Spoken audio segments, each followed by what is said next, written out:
They unalived him for eating their Little Debbie cakes. The tragic case of 7-year-old Troy Kohler, trigger warning. Troy was born in 2015 in Texas, and this poor baby had it rough from day one. Because he was born to a drug-addicted mother, he also suffered from drug withdrawal as a baby. They both tested positive for drugs, and because she wasn't properly feeding him, he was severely underweight. So Troy was taken away from his mother and placed into foster care where things would only get worse for him. Troy suffered a lot of mistreatment and abuse at the hands of his foster parents, but in 2019, he was adopted by a new couple named Tiffany and Jermaine Thomas.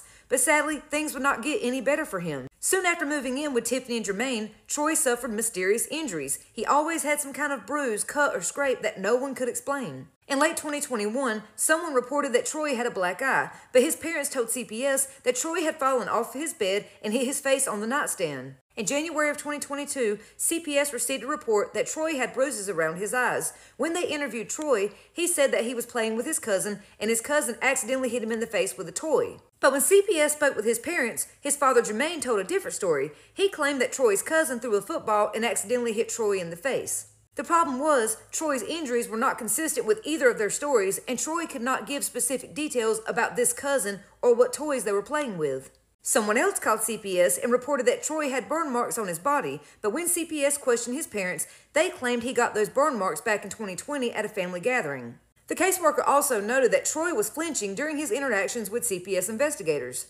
March 31, 2022, Troy's school reported bruises on his face. Investigators even found a red mark covering half of his eyelid, along with a fingernail imprint on the back of his neck. Troy gave investigators different explanations, saying that he had fallen on the concrete after his cousin had pushed him down. But again, Troy's parents gave CPS a totally different story, claiming he got these injuries while wrestling with his cousin.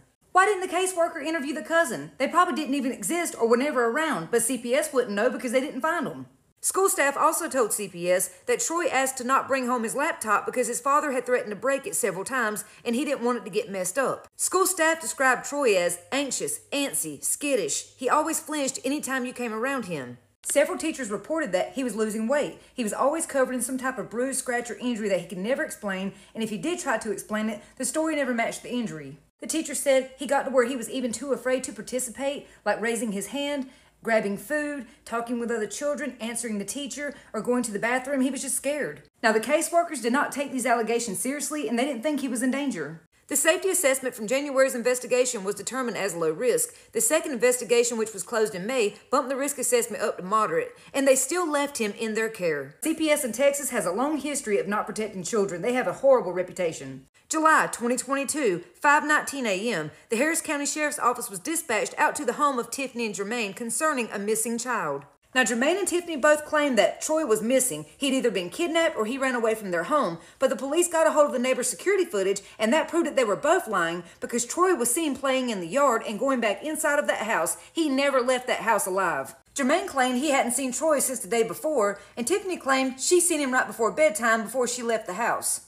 Police launched a search of the home using dogs and drones, but that search was soon called off when they found Troy's body in the most unlikely of places. They found him in the couple's washing machine that was located in the garage. Jermaine snatched Troy's body out of the washing machine, and police instructed him to lay him on the floor so they could perform CPR. Troy's arms were still warm, but his torso was cold as ice. But they could tell the wash machine had not been used because there was blood in the bottom of the tub that was still there. There had been no water ran through it. The police noted there was blood in his nose and around his nostrils, a large bump on his forehead just over his right eye. His clothing was damp, and he smelled of urine. It was so strong. Troy's pants were pulled down to his ankles, and there was blood and big bruises all over his upper thighs and all down his legs. They also seen bruising on his arms, face, neck, and chest. He was covered in bruises. The paramedics arrived soon after, but sadly it was too late, and Troy was pronounced dead at 7:22 a.m. Blood spatter was found in the kitchen and on a cardboard box, but that DNA analysis is still pending as of today. So then Tiffany and Jermaine alleged that maybe Jermaine climbed into the washing machine, cut it on, and accidentally drowned. But the police contacted the washer manufacturer and learned that this specific washer cannot be started unless the lid is closed and locked.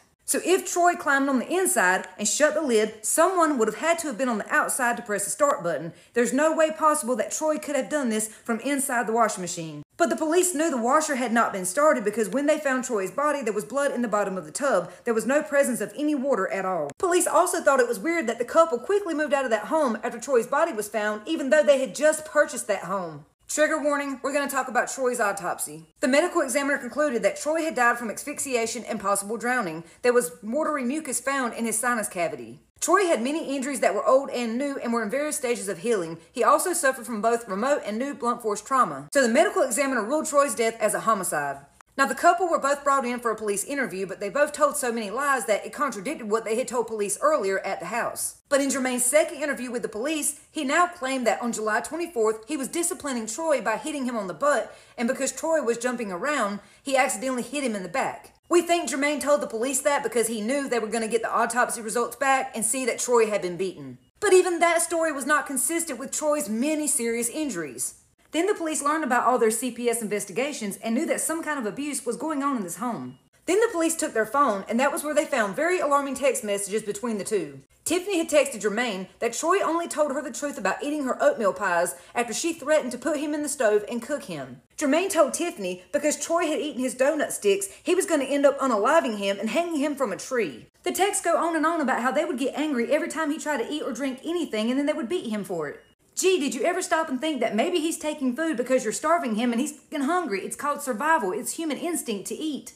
But they didn't miss a meal, that's for damn sure. July 7th, Tiffany tells Jermaine, F that, I'm not doing crap for his birthday. I'm so sick of this boy, like, I'm really tired of him. I don't want him in this house no more. Well, just imagine how he felt having to live with you two. Why did you even adopt him? And they also had text messages about how much they hated him because he liked playing their video games. Well, excuse him, he's 7. Finally, July 5th, just 3 days before Troy was found dead in the washing machine, Tiffany tells Jermaine, this boy got life effed up. Why did I come out of the bathroom from taking my shower and his funky ass in the living room watching TV? Because God forbid he looked at the TV for 1 second. He wasn't allowed to watch TV because he was always grounded. They were always making up new reasons to abuse him. And they would get so angry anytime someone gave him attention or a compliment, like when the teachers gave him a prize at school, it pissed them off so much because they felt like he didn't deserve it. So finally, on November 15th, 2022, 3 months after his body was found, Tiffany and Jermaine were arrested. Jermaine was charged with capital homicide, and Tiffany was only charged with 1 count of injury to a child. The couple is being held at Harris County Jail. Jermaine is currently being held on a $2 million bond, while Tiffany is being held on a $150,000 bond.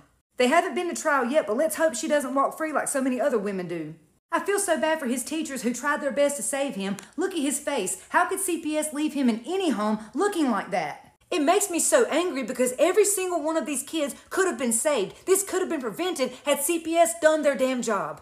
Now let's take a moment to remember 7-year-old Troy. Troy is described as full of personality, always smiling, always happy, full of excitement, ready to go on his next adventure. He loved cheese pizza, cartoons, playing with toys, playing video games. Troy's teachers and classmates absolutely adored him. His teachers said he was a great student. He worked really hard. He got along with everyone. He was very sweet and always kind and loved to play. Troy was so loving, strong, and brave. No matter what he went through at the foster home or with his adoptive parents, he loved everyone around him and always put his best foot forward.